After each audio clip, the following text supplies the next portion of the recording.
अस्सलाम वालेकुम रहमतुल्लाहि व बरकातहू। हमारे भाई दोस्त लोग, अभी हम लोग एक एसी चेक करा। देखिए हम लोग तो कूलिंग का प्रॉब्लम है, तो अभी हम लोग ये लगाया, सेक्शन का हॉज लगाया, अभी डिस्चार्ज का लगा रहा हूँ। देखता हूँ डिस्चार्ज भी क्या है। देखिए अभी एल के खोल रहा हूँ। ओके बोलो।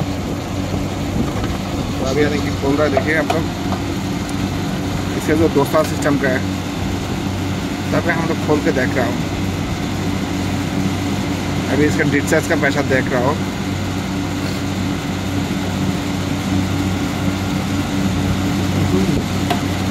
बस चला गया खराब।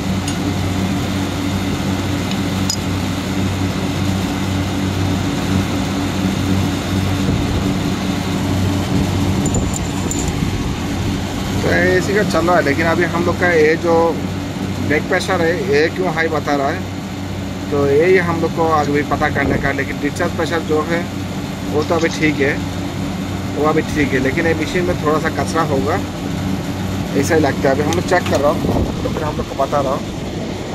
लेकिन ये मशीन देखिए कितना कचरा है।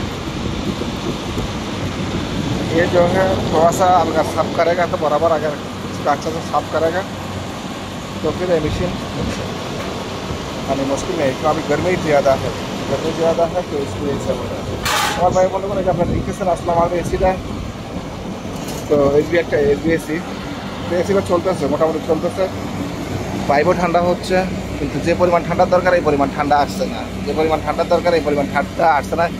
ডিসচার্জ মোটামুটি আসতেছে, ডিসচার্জ মোটামুটি আসতেছে। তা আমাদের এখন মোটামুটি আপনাদেরকে বলতেছি, আপনার বাইরের অংশটা দেখছেন। আর এই যে এখানে দেখাচ্ছি, দেখে কথা বলি। তো আমাদের ডিসচার্জ প্রেশার এই যে এখন এই গরমের সময় আমাদের 350 থেকে বেশি গেলে সমস্যা, কিন্তু আমাদের এখন 350 থেকে কমে আছে। কিন্তু আর একটু 300-র মধ্যে থাকলে আরও ভালো হইতো, 300-র মধ্যে থাকলে আরও ভালো হইতো।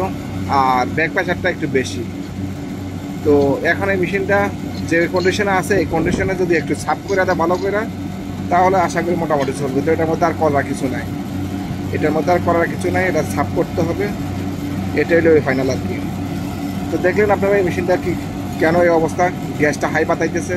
গ্যাসটা আমাদের যে জায়গার মধ্যে এখন গরমের সময় এখানে 75 বা 70 এরকম থাকলে হইতো, কিন্তু এখন আমাদের 100 ওভার, আপ টু 100 বা 80 থাকলেও কোনো সমস্যা ছিল না।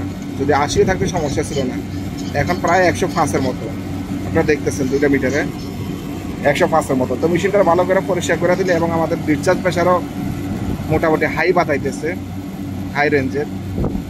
তো এটা সাফ করে দিলে আশা করা যায় ইনশাল্লাহ ঠিক হবে। তো আসলে একটা এসি ঠান্ডা কেন কম আসে, এটা কয়েকটা কারণের মধ্যে এটা একটা কারণ। তো আশা করি বুঝতে পারছেন। তো ভিডিওটা আমি আর লম্বা করবো না, এ পর্যন্ত রাখি। সবাই ভালো থাকবেন। দেখছেন কী পরিমাণ কাঁচা, এই কারণে আসলে মেশিনটার সমস্যা হচ্ছে। তো ওকে, আসসালামু আলাইকুম রহমতুল্লাহ বারাকাতুহু। যদি ভালো লাগে লাইক কমেন্ট শেয়ার করবেন। আর কোনো কোশ্চেন থাকলে, যদি এসি ব্যাপারে আর কোনো কোশ্চেন থাকে করতে পারেন।